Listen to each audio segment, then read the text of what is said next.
What is going on, everybody? Welcome to the Fandalorian Club, our Star Wars review show, and we are currently reviewing the Mandalorian Season 2. If you noticed, I am not your regular host. I have been quested by Qui-Gon Jake to host this episode of the Fandalorian Club. I am Jacob Bartley, by the way, a.k.a. Obi-Wan Jacoby, and of course, we have Jake Berlin, a.k.a. Qui-Gon Jake, here to talk the Mandalorian. It wouldn't be the Fandalorian show without him. And of course, we have Brian Avalosino, the Grand Admiral Sino. What is going on, guys? Uh-oh. Am I not surprised? There we go. There we go. Oh, wow. Was that Were you guys talking before that? No. I hadn't said anything. Okay. I hope everyone heard me because I thought I killed that intro. No, you were good. You were good. Yeah, no, we heard you. Little bummed that my overlay covers Brian's new shirt, but that's okay. But you can't even see the shirt. Oh, you're bummed. Oh, you mean this shirt? I'm freezing. Now Jacob muted himself. We're just all over the place. Okay, wow. I was telling everybody, go pick up one of those shirts if you haven't yet. I'm definitely going to get one soon. That was the fastest Brian ever got one of our shirts, by the way. See, this is the first time I haven't had it lost or delayed or anything. Yeah, I was going to order a sweater actually, and it said like guaranteed to arrive before Christmas, and I'm like, that's like a month and a half away. I hope it would arrive before then. Jesus. Yeah. Lord. But yeah, we're here to talk chapter 11 of The Mandalorian, which is episode 3 of season 2. Gets a little confusing here. Titled The Heiress. I believe I'm pronouncing that right. I just want to ask Jake one question. Jake, did you absolutely lose your crap when you saw the title of the episode? Fucking called it. Oh my goodness. To all of you watching, to all of you who've never heard of us before at Apocaflix Movies, I've been saying it for well over a year and a half now. Called it. So I don't know about you, Brian. Guys, let's just ahead. I just want to bask in this moment right now. And look at this. Oh my goodness. Look at that. Yeah. Yeah. It looks absolutely incredible. So I'm sure you guys know better than I do. How accurate is it to her Clone Wars armor? And is it changed at all? Like, meaning no, it's identical. She could have just changed her armor in the meantime. It is ripped out of it. It's identical because it's been passed down through her family line for generations, so it doesn't change. Oh, I see. Yeah, it's amazing. It's amazing. Yes. So I don't know about you, Brian, but I just couldn't help but imagine Jake watching this episode, like absolutely just losing his mind. I was very upset that there wasn't us three watching it at the same time at the end. Any episode. Yeah. I mean, there might be more in the future that might cause a bigger reaction. Well, this episode confirmed that is actually going to happen. But up to this point, like, we've had amazing episodes of The Mandalorian, but this is like the biggest treat as for fans of an episode that we've gotten so far. So we're going to dive into the specific details of that, I'm sure, but I just wanted to get that out of the way, like just us fanboying out, and especially Jake. And I say Jake because Jake is a big Clone Wars fan. He was watching it well before either of us were. And the Mandalorians are arguably your favorite part of Star Wars, I would say. Yep. And that it's been like that for a while, way before this show was ever announced or anything like that. So definitely a big one for you. I'll probably be doing the same when the Obi-Wan show comes out, so we'll see. But overall, like, look, we know we got our fan, and in a good way, I mean fan service. Fan service isn't a bad thing. We got our good fan service moments for sure. But overall, what are your first reactions to this episode, just as an episode of The Mandalorian? Go with you, Jake. Or Brian. Yeah, Brian, go ahead. This is the best episode of the whole entire series. Wow. I will second that. Wow. I'm not going to go that far. It is definitely the most sad. Like, the most satisfying episode and the most fun episode, but I don't know if it's the best episode. I still think the season finale of season 1 for me, when IG-11 was going ham at the end, and just that was insane. So that's still my favorite episode, but I wouldn't be surprised if an episode this season tops that. Yeah, this is. I mean, my reaction. So let's just put a little backstory on how I watched this episode. I went to bed early, typically like I do. And I knew I was gonna wake up early before work and watch the episode. I woke up in the middle of the night with an awful stomach cramp at about 2 a.m. And I was up. I couldn't go back to sleep. I was tossing and turning.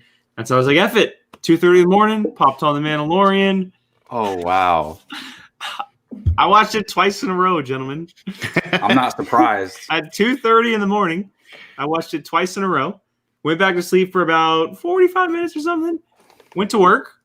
Not a single soul was in the office. Popped it on again. So I've watched it 3 times today so far. Oh my goodness. Hey, that only took like an hour and 40 minutes though. Yes, I will say this though. I will say, and we're going to dive into the specifics, and I know we might not get to her too much, but I will say that I cannot give enough credit to Bryce Dallas Howard and what she has done as a director so far. We have to remember that before she stepped foot into The Mandalorian, the only director credit she had was on a documentary. She had never done a TV show. She had never done a movie. And so her credit as far as TV shows or film is strictly to 2 episodes of The Mandalorian. A lot of people said last year that her episode was good, but they didn't like it because it wasn't in the overall story. But then later found out that was kind of the idea of the entire series. Now they gave her an episode that was fully connected to everything, and look what she was able to do to it. Absolutely bravo. From start to finish, dialogue, action, choreography, cinematography, the entire thing was brilliant from start to finish. Yeah, I didn't mind her season 1 episode. It wasn't in my top 3 last season, but I liked it. But the improvement from that then to now is, you can tell that she's kind of got a handle on things as a director, and I love to see that. Give her a movie now. That's what I saw. A lot of people saying, give her Solo 2 now. How her and her dad tag teaming, or just even if they do, like, let's say they do the Emilia Clarke spin-off series, right? And it's give her the whole thing, like just how Obi-Wan's directed by one director. Something like that. 100%. Yeah, that would be awesome. Yeah. I love the fact that she didn't get a lot of love from her episode. It was good. People definitely were like, myself included, was just like, okay, that was a cool episode. I loved the ATST coming out of the forest and all that stuff, but it was okay. So she kind of didn't get the love that she probably deserved, like the other directors. Then this episode comes, and now who directed the other 2? Who directed anything before? Like, people were losing their mind. And I in my head, I imagine her just being very happy, like right now, just seeing all the Twitter comments and stuff, just being like, yep, I can do that. And freaking killed this episode, annihilated it. Yeah, it was definitely an improvement. And again, I did not look up who the director was, so when I saw her name, I was like, "Whoa, that was her." I at first I thought it was Filoni. I was like, but we know what episode he's probably going to direct. So real quick, do you guys think the runtime was fitting for this episode, or do you think you would have liked a longer episode? No, it's perfect. If I wanted longer, it would have only been maybe like 2 more minutes. Yeah, I don't think that they could have added a scene that would have meant any more to this episode that makes sense. What was already included in it. The only thing added that I probably would have, and it, again, not even needed, was just that quick shift of him, the Mandalorian, leaving the barge, and then him just looking at them destroy it and leave. like that, because it was just kind of like a it was fade. pretty fast paced, but they just cut out anything that they didn't need. Yeah. Basically, They literally trimmed the fat. It was pretty quick, and I'm cool with that. It's the runtime didn't bother me, I didn't think it didn't do good or bad for me either way. So let's kind of run through the episode really quick. So we have the opening scene of them coming into the atmosphere. Was it a moon or a planet? It was a planet. It's called Trask. Yeah, Trask, and basically like a sea planet. I don't know about you guys, but I got Pirates of the Caribbean vibes a little bit here, but not in a bad way. I mean, in a good way. Like super cool looking planet. I love the dock area. A lot of cool things to look at if you pause the frame, specifically the AT-AT that's been combined into a crane, which is really cool. But yeah, it's multiple. And so it seems like after the fall of the Empire, it seems like places everywhere are kind of just picking up the pieces and using them to their advantages, and it's really cool. There's a lot of cool things involved. I even saw not in that specific scene, but later on the water, there's actually a Corvette, a Corvette being used as a barge in the episode, which is really cool. So they're picking up the pieces of a lot of places and using them. It is interesting though, because it seems like the majority of the inhabitants are Mon Calamari and what's the other one, Brian? Corins, which is a little interesting. So I'm intrigued on whether or not that planet is strictly maybe like a. Well, they're all like water inhabitant creatures, like but I'm wondering because we know people that, as well. We know that via comics in Clone Wars and stuff that the Empire essentially wiped out Mon Calamari, their planet, and so I'm wondering if this is this is where they ended up. I don't know if we'll ever get that answer. Water creatures. Yeah, and I don't know if we'll ever get that answer, but it's an interesting question. Yeah, or maybe you just find Mon Calamari on these type of planets throughout the galaxy. We saw them in Resistance, so it's very possible. Yeah. I mean, another water planet for them to survive on. Because how many desert planets do we have there? And I'm sure there's got to be a couple water ones. That's true. And again, it continues this kind of trope where like the whole planet is like one atmosphere. Yes. Like we have a desert planet, a water planet, but that's Star Wars.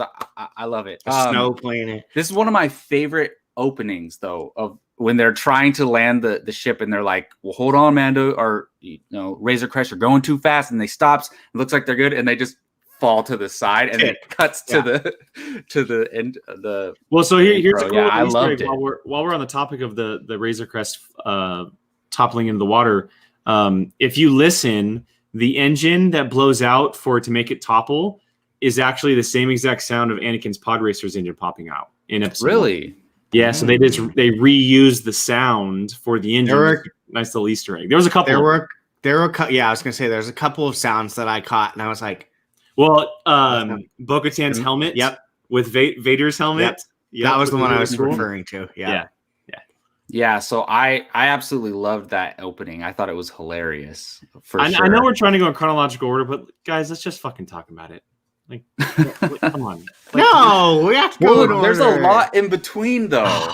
Here, let's just speed through these things real quick, and then we'll spend the majority of the time talking about. If you would have chose to be host, quick, we meet. Look, I thought Frog Lady and Frog Gentleman was gonna have. We're gonna have Frogger. Just call him Frogger. We're gonna have a bigger role, but they kind of just he meets him. He says thank you. He shows him to the little restaurant or whatever.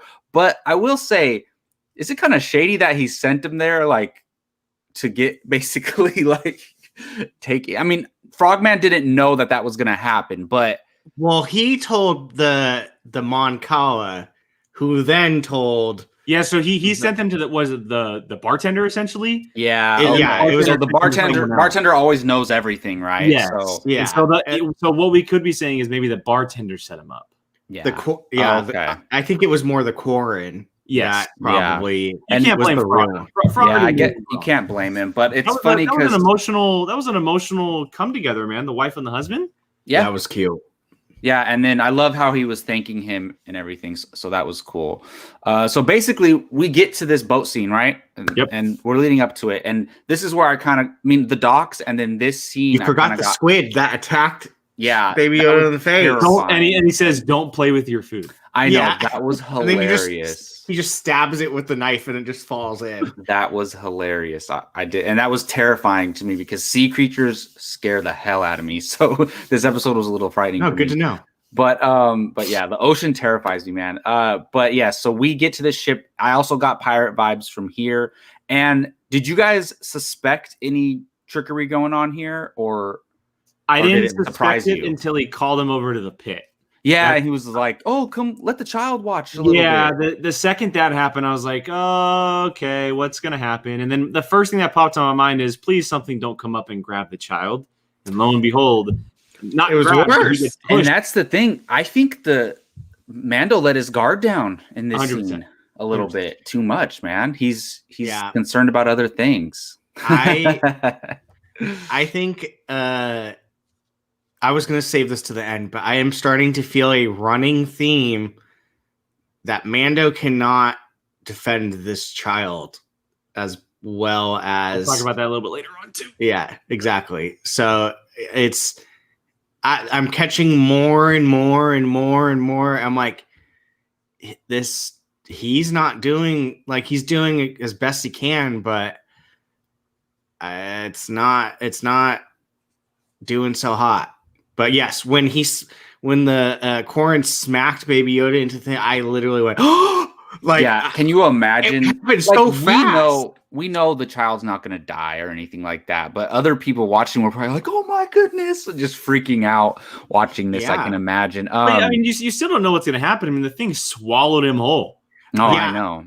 I watched it I know. twice, and the second time, the first time I was like, "How did the ball close?" But then the second time I watched it, I went and just sucked. Did the child press the button? The child quickly pressed the button. Oh, before he got nice. swallowed. Yeah, he's smart for a little baby. Yeah. So if he didn't press it probably would have been all bad. But Yeah. But I'm actually upset that the little floating carriage is destroyed now. But I know I guess the that bubble happens a little bit later. But look, we knew possibly what was happening, what was going to happen in this episode, because they said he was looking for his kind and the title of the episode. But just, oh my goodness, we see some Mandalorians show up, and Jake.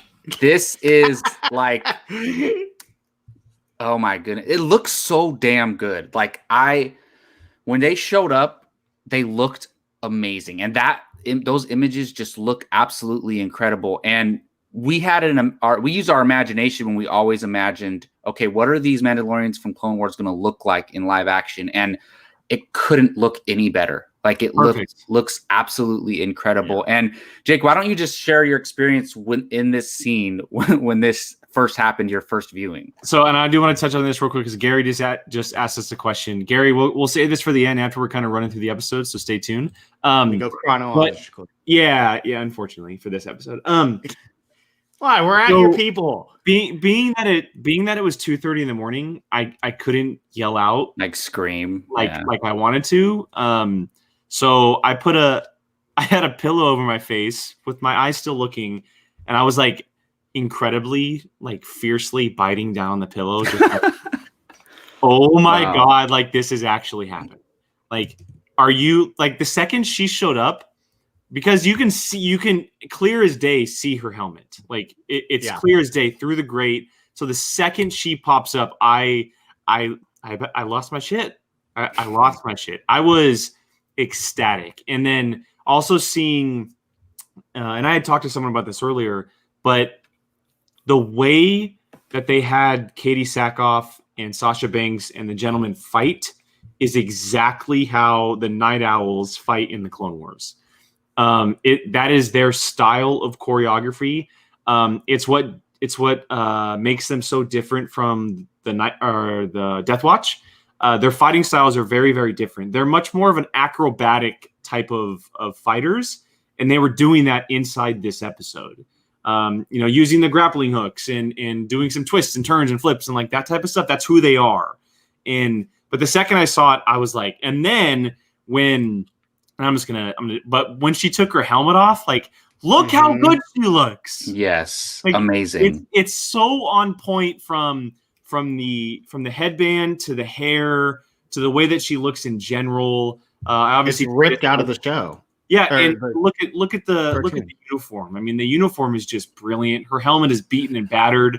The ones next to her are beaten and battered. I love Sasha Banks's armor. Yeah, and it looks incredible. her helmet is very much different. And it shows because, we've heard so many times about, Mandalorians, their armor's passed generation through generation, and theirs looks like it's been through the ringer. And so I appreciate the lore and mythology they give to this. And that only comes up in a little bit too with some dialogue that's spoken as well. But yeah, just absolutely incredible. It was a long time coming, but man, I can't believe we just saw Bo-Katan in live action.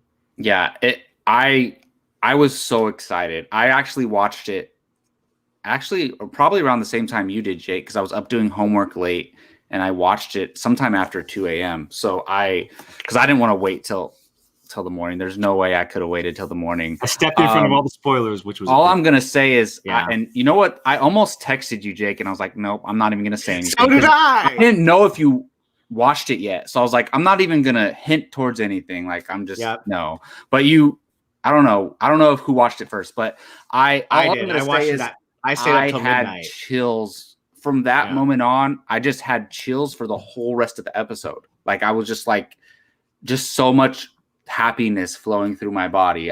It was incredible. It's some people who are just watching The Mandalorian like, why is everyone so excited? It pays off having watched 7 seasons of Clone Wars, right? And Rebels as well. Well, yeah, but for me, like, also getting you to, like, after time being like, watch it, and you finally did. Now you guys understand.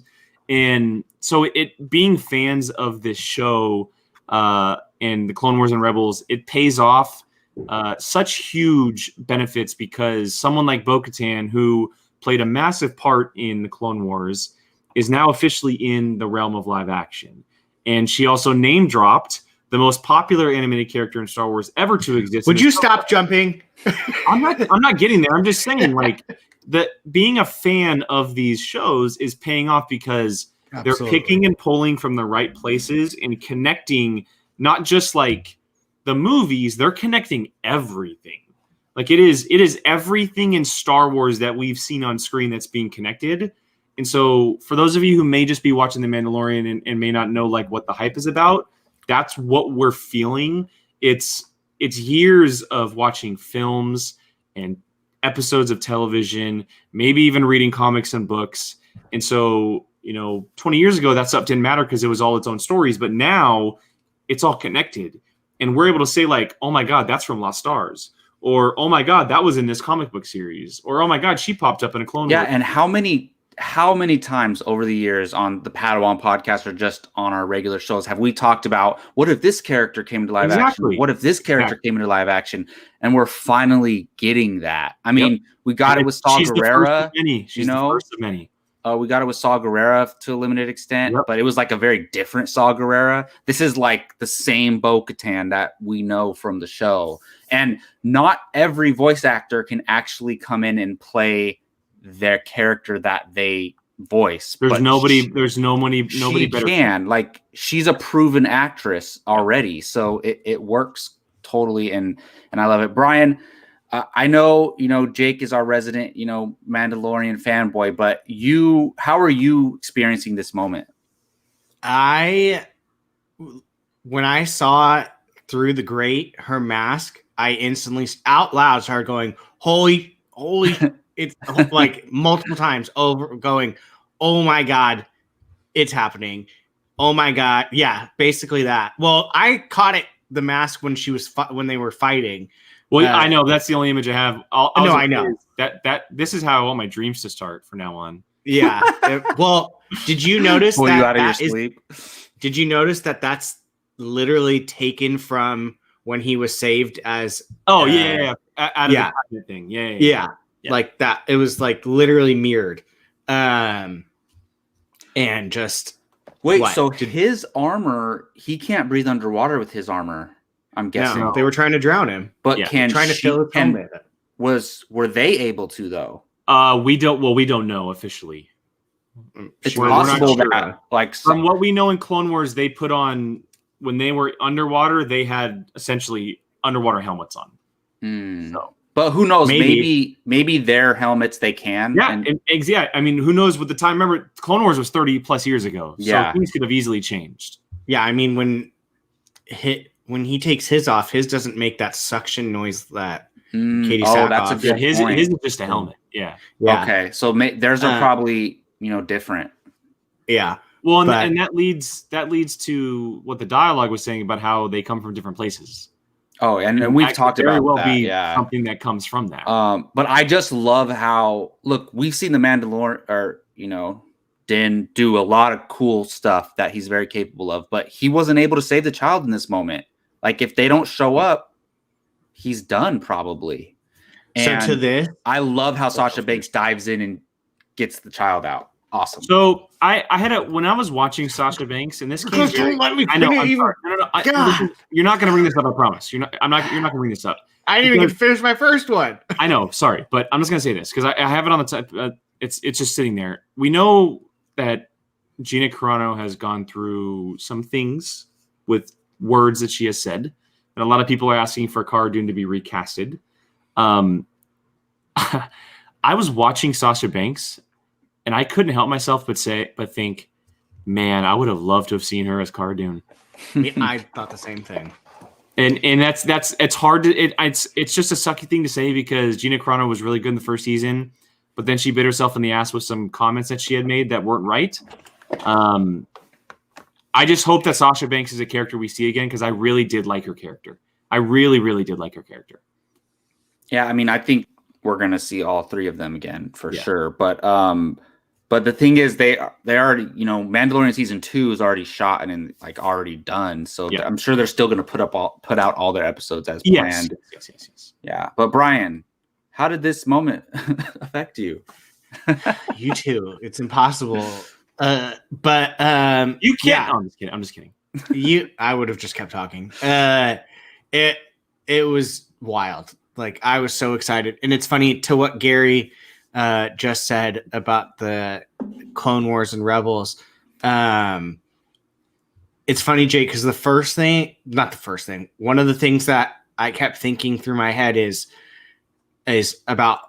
I remember specifically when we went to the movies and you were trying to convince Holcomb to watch Clone Wars, and he's like, no, and I was sitting there going, Jake and I are Idiots. loving freaking. Yeah, we're literally just sitting there loving it, freaking out over these characters, and someone hit Holcomb where he's just sitting there I don't know who this is. I why are people almost it's the Darksaber all over again, where it's everyone. The good thing about that is it's going to get people to go watch it. Hopefully, I hope so. Yeah. Because people are missing out on a lot of extra goodness that this is giving. But I couldn't help Jake the whole time going, fucking Holcomb sitting there going, okay.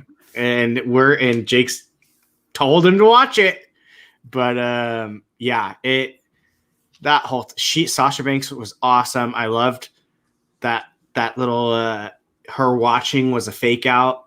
I mean, she looked like she was going to be some type of bad guy antagonist, and really she was just to you, whatever. Well, it's kind of cool because we speculated her shot in the trailer a lot, and then they were watching him the whole time as soon as he showed up on that planet. So 100%. they didn't just show up out of nowhere. You know what it's very reminiscent of? Do you guys remember in season 3? Yes, that's until I saw the Mandalorian, I thought that's who it was. Yeah, it was very reminiscent. Was Bo-Katan was watching over Ahsoka. That's a good point. So have we seen those other two characters before? No, they're brand new. Brand new. Which is very cool because it leaves the door open to learn more about this whole Mandalorian mythology and lore and where they've come from over the last however long. Jake, did you write down their names? Because I have it here. No, I know one of them is Axe Wolves. The gentleman. I don't know their names either. The gentleman was Axe Wolves, no L. It's like wolves without the L. This is their character names, right? Yeah. Yes. And Costco Reeves was the other one. Yeah. So, and I love that she's not going by Sasha Banks. She's going by her actual name. Yeah, and so Because I was waiting for Sasha Banks to pop up, and it never did. And I was like, they must use her. Yeah, so obviously the Sabine thing's out the window, which is nice because it leaves the door open to see her later on, possibly next 2 episodes. But anyway, I like how you're like, what's the next 2 episodes? I want to get to the dialogue that between Mando and Katie Sackhoff. So, in what moment though? On the boat or later? On the boat. Okay. Because there's some really, really important stuff that happened there.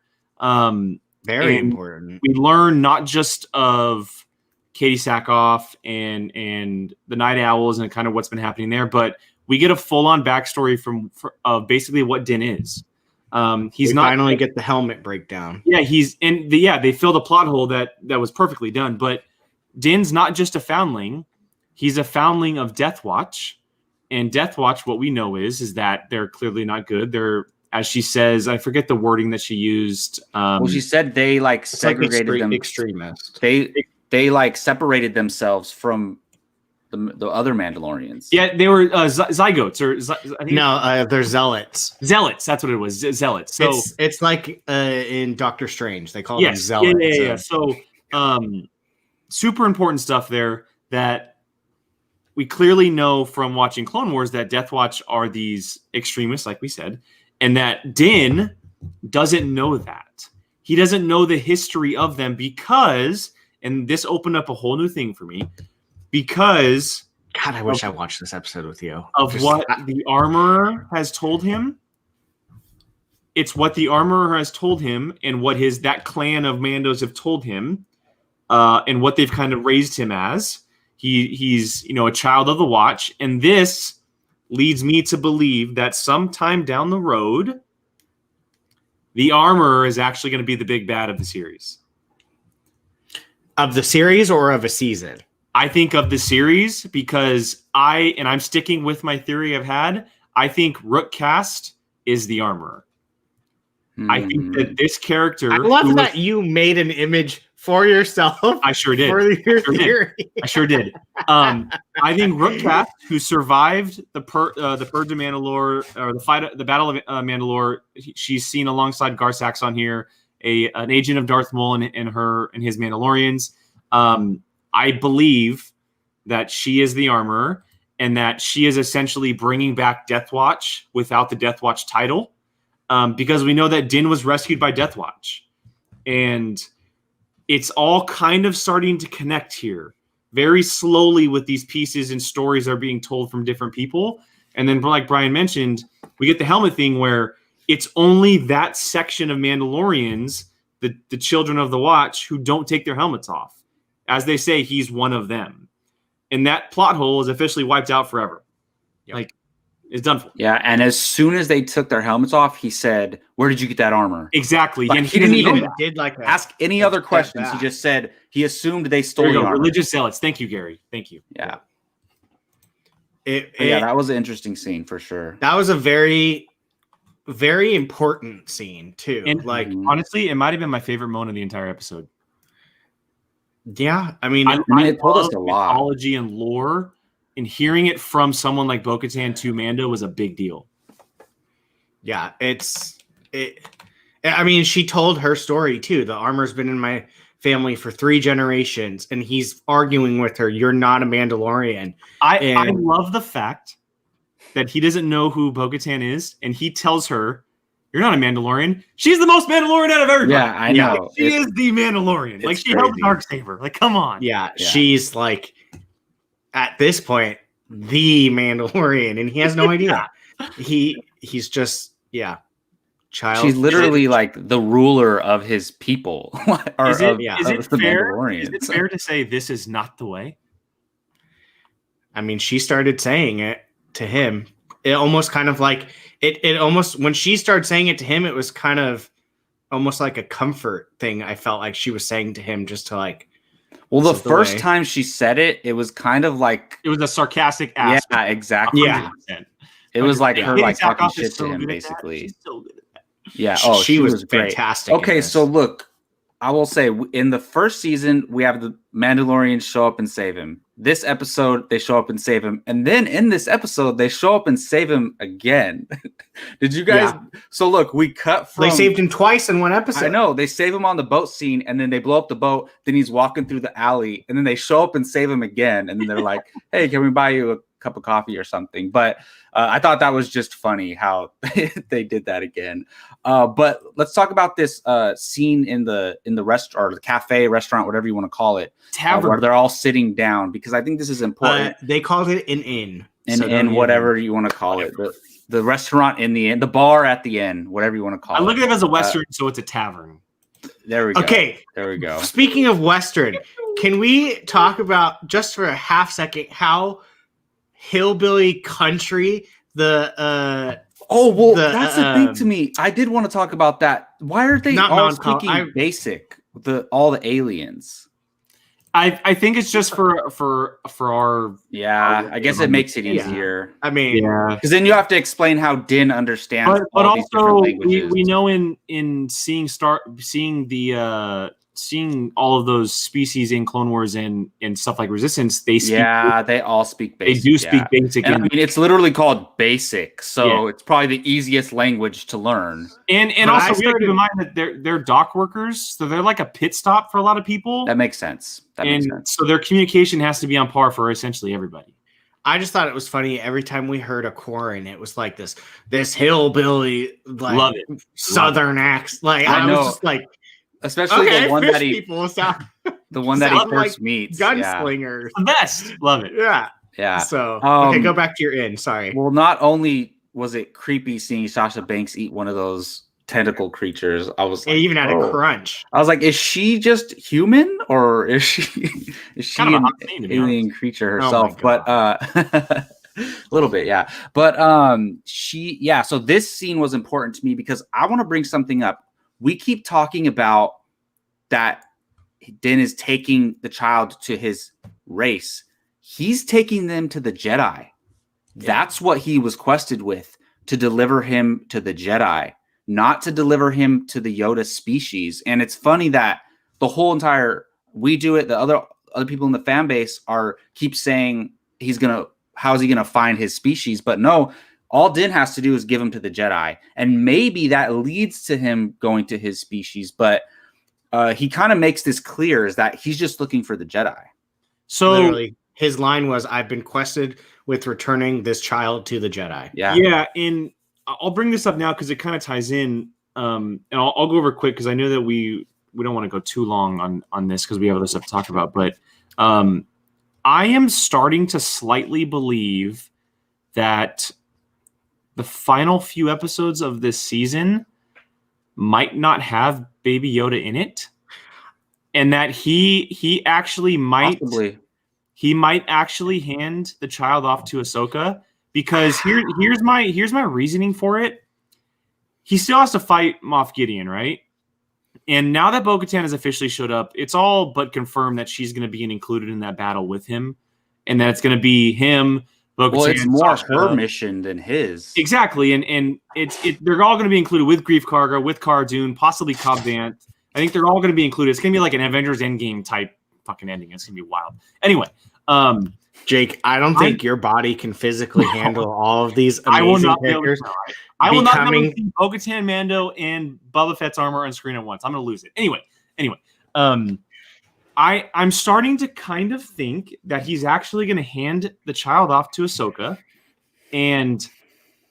or there's another idea is that maybe he actually hands the child off to Cobb Vanth because he trusts Cobb Vanth to go fight Moff Gideon, and I think maybe the season ends with Moff Gideon kidnapping the child. You said that last week, and it's on a cliffhanger.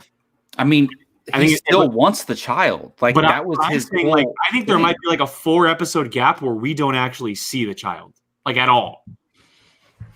That's possible. The more and more we get into this, the more and more I'm thinking the child's going to be gone fairly sooner than we think. I think it's heading in a direction where the child will actually leave the show.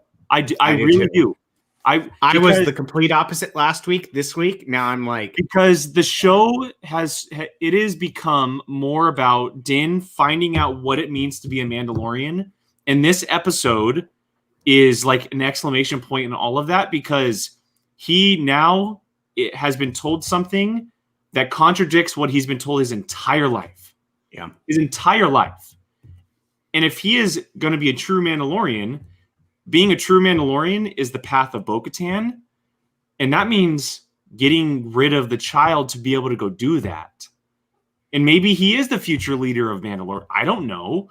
But for him to be able to do that, the child storyline has to end. It really does. Because he can't walk into battle like this.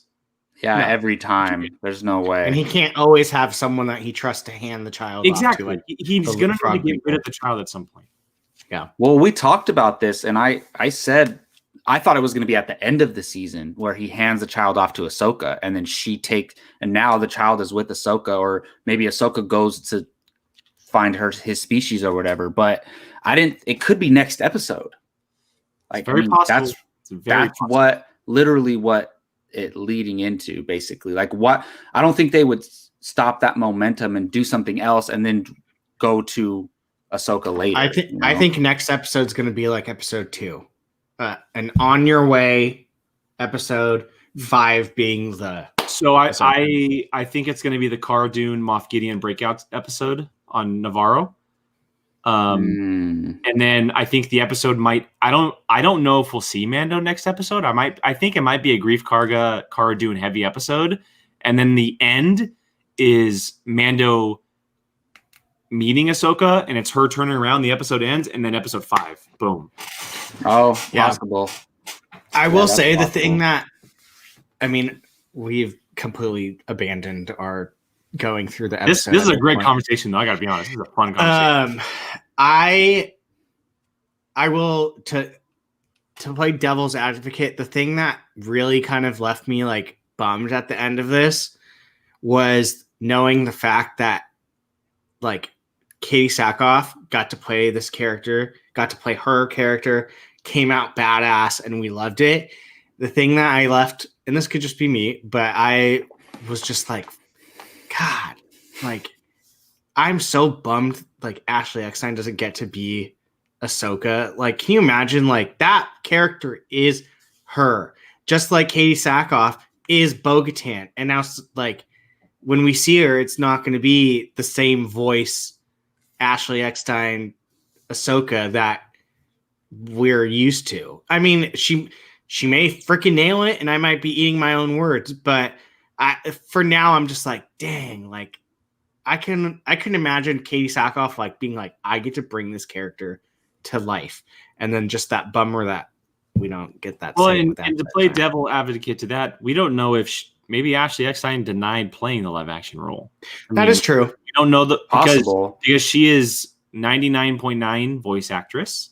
Yeah, and that's the thing. We don't know the behind the scenes on what happened with her. Katie Sackhoff is an actress, a live action real actress, so that's why it works. But Jake might be right. Maybe she didn't want that pressure, and like playing in her mind because you know, maybe she didn't want, because maybe she's doesn't feel comfortable on screen acting as much, and she didn't want to disappoint fans, possibly. Exactly. But I mean, I think it's all but confirmed now. I mean, Rosario Dawson has to be Ahsoka. Like, we didn't know for sure, but it's for sure. It's for sure. Yeah, it's for sure. And the thing is, I don't know if you guys want to talk about. Well, basically, I think Bo-Katan getting the Darksaber and then becoming the leader of Mandalore is like the big story going forward once the child situation is handled. And you already talked about that, Jake, but I think it might. I don't think they're going to resolve that this season. I think it's going to be a bigger thing, like kind of like to compare it to Game of Thrones, right? Like Bo-Katan taking the Darksaber and ruling Mandalore again is like the last season of Game of Thrones. I think that's what it's. Or it's like Aragorn in Lord of the Rings. Yeah, like that's the ending. That might be the last episode of the series, is like Bo-Katan holding up the Darksaber back on Mandalore with the Mandalorian You know what's- standing right next to her, like You know what's being one of wild? her like hands or something, you know? I at some point, Katie Sackhoff's going to be a regular on this show. Yes, but I have this really bad gut feeling That she's going to die. that she's going to die in the process, because I have a feeling it's going to lead to Din being the leader of Mandalore. I have Maybe, this but- really bad gut feeling that that's going to I happen. don't think he wants to be the leader. And Not I don't right want to now. compare it to Game of Thrones, but I not think right now. it's But remember, look at Jon kind Snow. of like Jon Snow, where he didn't want to. Look at but Jon Snow at one point wanted to, though. And your mind, and remember, we got to remember where Din is at this point. Right now, he's a son of the Watch, or a child of the Watch, excuse me. So his beliefs and ideas are all fucked up. They're like they're all over the place. I mean, I would love to see Katie Sackhoff survive. Dude, and I want to see that scene, Katie Sackhoff lifting the darksaber. Are you kidding me? and then what if he becomes like one of her hands, you know? maybe. Yeah. I just want to touch on her really quick with how vicious she was in, like, when she entered the ship, she did the thing with her knife and then Oh, immediately well, I just wanted to started- talk about Oh, the just ship slashing taking the people. ship scene. Oliver? Yeah. Yeah, and then when she pins the captain with the knife to his throat, and like, she is vicious. Well, She's like, it's a little bit of a different Bo-Katan for that reason, because she's very desperate. She's Well, very desperate. and we know that when she said he took it from me, like Yes. that, like I need to know that story. We're getting that flashback. We're Absolutely getting that flashback. But like, that's gonna be a big thing. Like, we now know, like, he didn't kill Bo-Katan to get the Darksaber and took over like this. For whatever reason, she said he took it from me and I want it back. Like, and the she's captain pissed. the captain was like, if you are asking, you already know where it is. Like, which makes me also believe that Gideon did not take it from her, that somehow it was maybe stolen or something like that, because she's asking if he has it. So if it was a one-on-one duel or something, she would know he had it. So it was either maybe taken or lost, or something happened that she knows Moff Gideon enough to know that he has it and she wants it back from That's interesting. I didn't think about that. Maybe she meant, does he still have it? But who knows? That could be the case, though. But God, can you imagine that flashback of whatever it's going to be? Like, It's gonna be. I mean, we've talked about that flashback since season 1. I honestly might have to, after today, I'm seriously thinking that I need to stay up till midnight to watch these episodes, like every single one. Yeah, when they drop. I mean, now that I'm off Thursdays, I definitely am now too. Guys, I sleep if that's the case. I won't be able to sleep if that's the And then case. we'll text Jake and after we watch. Yeah, the we need episode. to. Are we just somehow- gonna do live reactions again like we did to the? We need to do the party watch just so I can see Jake biting a freaking pillow, screaming in the pillow. Hey, I'm down. 12:01 a.m. party watch. Let's do it. Let's talk about how badass this ship scene was, though. Like, Look at that! how badass was this? I Look at love. Looky. I Jake, love is that when they already a show up in the background on water. something? Shut up, Ryan. But this scene was amazing. Like, I was So I was wanna so bring- excited. I want to bring one thing up because the scene was incredible. The way that they're in sync, the three of them, the way that they without, and this is the weirdest comparison, but it's because I'm watching it right now. It's very Cobra Kai-esque, where these characters, they fight without looking at each other, and they know, like, they can sense each other. They know where each other are. And that's exactly how the three of them fight. The cool thing about this is that the entire episode, Mando has been so against them, right? He's kind of like, oh, who are you? Like, okay, I'll help you if you help me, et cetera, because he's trying to get what he wants. In this scene, when they enter the ship, the three of them walk in, they're ready to go. He's behind them watching and learning and looking and experiencing what they're doing. And then later on, it comes back around. He's like, well, we're pinned down. The one thing I can do is stand up front and destroy the stormtroopers. So it's again going to Mando's learning and what he's kind of embracing as a character and as a human being. Each episode, there's something that he's taught. And the more and more he comes to these Mandalorians, specifically the real ones, the true ones, he's going to learn more than he ever has before, because that is the way of the Mandalorian. Like, you fight like that. You like Katie Sackhoff said earlier in the episode, Mandalorians are stronger together. We're stronger together. And this is the perfect example as to why. Yeah, the Empire wants them separated because of how strong. Oh yeah, and that's I together. think that's the whole going to be the whole theme of the entire show. The 100%. whole series is that the Mandalorians coming together. Yep. And yeah, this is honestly, this ship scene is one of the best action scenes in Star Wars ever. I'm not like, it just is like, it's so hallways. It's we know cinematic. at this point, hallway I scene. know, right? Hallway scenes are gonna to be be good. fair, Most we're in quarters- Star Wars with a lot of spaceships, so you're going to get a lot of hallway scenes. I gotta say though, being the ship nerd, seeing the Gazanti cruiser was awesome. That detail on that ship was absolutely incredible. It was beautiful to look at. The way it was, and I also say the shot of it taking off and then seeing the four of them fly behind it. Oh my god, so good. Jetpacks, man. Jetpack. Hey, how you feel about ships? I feel about jetpacks, man. I don't know. I've always loved jetpacks ever since I was a kid. And, but yeah, man, I thought it was hilarious. The officer that was like, shut the door, shut the door, shut the door. And then he's like, I forget where he said they were, but he's like, they're in the control, the control hangar control or whatever. And he's like, wait, where? And boom, they get ejected out. Ejected. That was They're smart. So I don't know that actor, the one that did the control room one. Apparently he's a guy from Parks and Rec. But, he's from a lot of stuff. But the main ship captain. Do you guys know his name? The actor? Yeah, I have it right here. It's it is Titus Welliver. No. Titus Welliver is the one in the cockpit. I'm talking about the one that was in the control area. Okay. The one in the control area is from Parks and Rec. But yes, Titus Welliver. Titus Welliver is Bosch. He was in Sons of Anarchy. He's been in a bunch of stuff. He's a really good character actor. Oh, he was a perfect Empire officer. What I was just going to say is that he is a very similar actor to Giancarlo Esposito, and that's why he works so well. And we know his name is Kevin Dorff, and he includes appearances in Brooklyn Nine-Nine and The Office. Yeah, okay, so the Office is the other one. That's the one I was talking about. So, but going to the conversation between Gideon and Titus Welliver's character,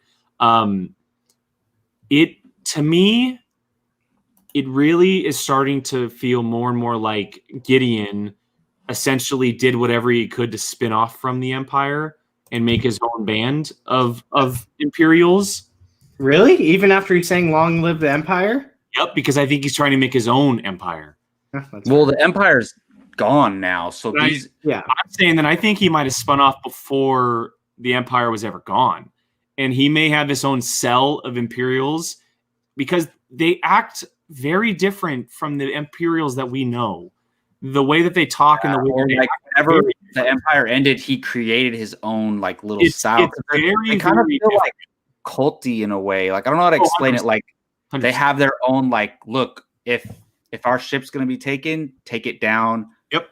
Kill yourself type thing. It's almost, the Empire was always compared to Nazi Germany, but it had that really feel because he had the thing already in his mouth. It's not like one you had to put in your mouth already. I thought he was going to throw his neck into the blade. That's what I thought. That's what I was I thought that too. Dark. I was like, oh my God, he's going to kill himself by throwing his neck into the blade. Jake, I'm looking up, Screen Rant puts up who everyone is. The executive producer of Legion and Friday Night Lights was Frogman. Nice. So, yeah. Interesting. Well, after they take the ship, very possible. They did not hold back. They said, "You go to this planet. There, you're gonna find Ahsoka Tano, And Oh, oh my Bo-Katan goodness. sent you. The moon Oh of my the moon of Corvus. Yes. So they're usually not this just straightforward, boom, this is what we're doing. But they did it. And we know we're getting Ahsoka this season. Like You're welcome. The only thing that kills me is can you imagine if none of this leaked? Or we even had the idea of these characters showing up. And they just said it, and we would need to put Jake on life support every single week. Every week. Every single week. Okay, so in the chat, Gary W said he's got to go somewhere to get his ship fixed for real, maybe back to Mos Eisley. So that makes me think maybe we're not going to see Ahsoka right away. Maybe he has to go get his ship fixed. Is that confirmed? No, it's the one that Dave Filoni's directing. Oh, well, of course. Absolutely. So then that makes sense because he can't take that ship very far. Well, and it also, if you go to Mos Eisley, and it's a great theory, Gary. It's like brilliant. If you go to Mos Eisley to get his ship fixed, you can essentially do cuts back and forth between him getting his ship fixed and hanging out there, and Cara Dune and Moff Gideon doing the breakout on Navarro. And that's where we were wondering, like, are we gonna see Boba Fett again?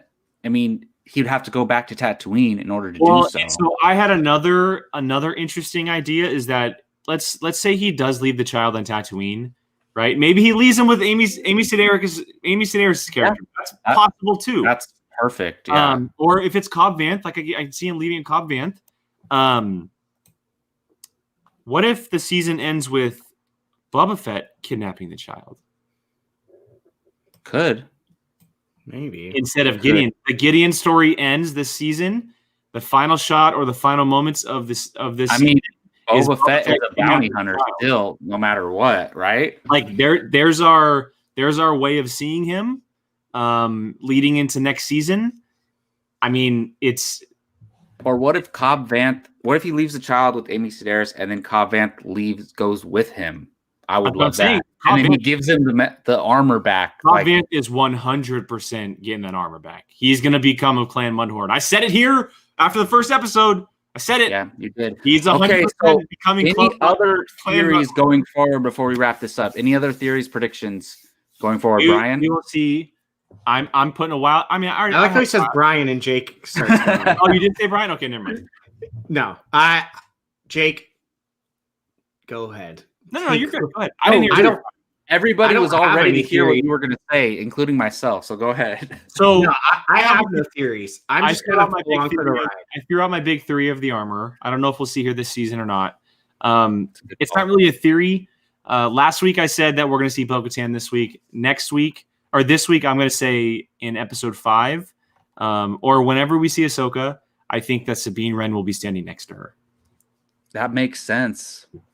I mean, that makes sense. And Rex. Probably Rex too, the three of them. You think the three of them are just going to be chilling at a bar? I think so. Okay, remind me with again. Ezra? How far? That's what I was going to get to. How far after? So this is set 5 years after Return of the Jedi. How far after Return of the Jedi is the ending of Rebels? Is it year. Immediately after? It's 6 months to a year. Okay, so 6 months to a year. So this is like 5 years after that. So whatever happened when they went to go get Ezra or whatever, done. There's a high possibility Ezra's there. Like we could see the entire Rebel squad hanging out. When Mando. Jake, stop! You need to fuck. No, you need to. There's chill. no way. Stop it. Oh, what happened with that? Raul is playing Ezra. Ah. But what happened with are they just going to avoid that? Like, I don't know. We don't know, Jacob. If we don't know, we don't have the answers. And Thrawn's just chilling there too with long hair. There's rumors about them doing the Rebel sequel show as live action. And look, if we've heard the rumors about Ahsoka appearing as a backdoor pilot for whether it's her show or something else, maybe the Sabine Ahsoka show. Whoever appears, it's a backdoor pilot for that show.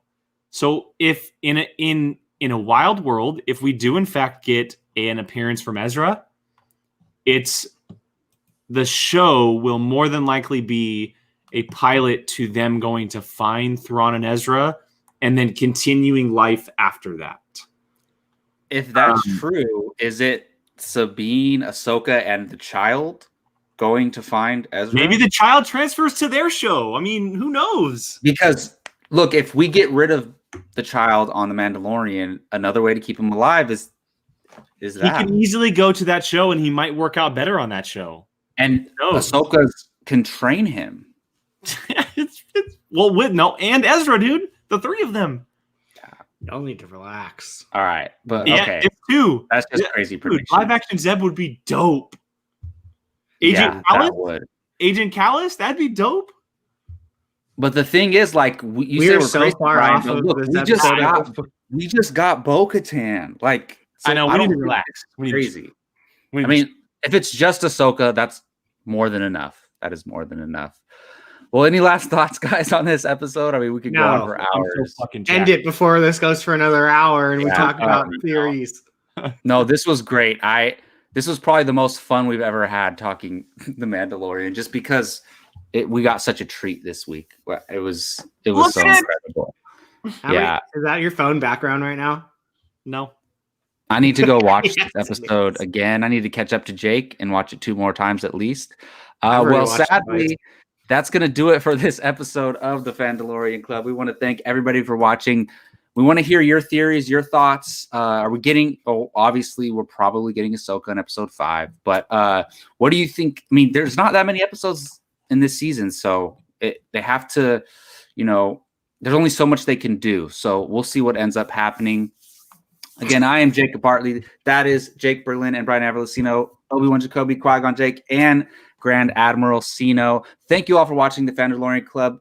Check us out next week. We will be reviewing episode 4 of season 2. You guys are not going to miss these episodes coming up, guys. If it's any of these, please do not. And we will see you all then. And don't forget to watch Apocaflix now on this upcoming Tuesday.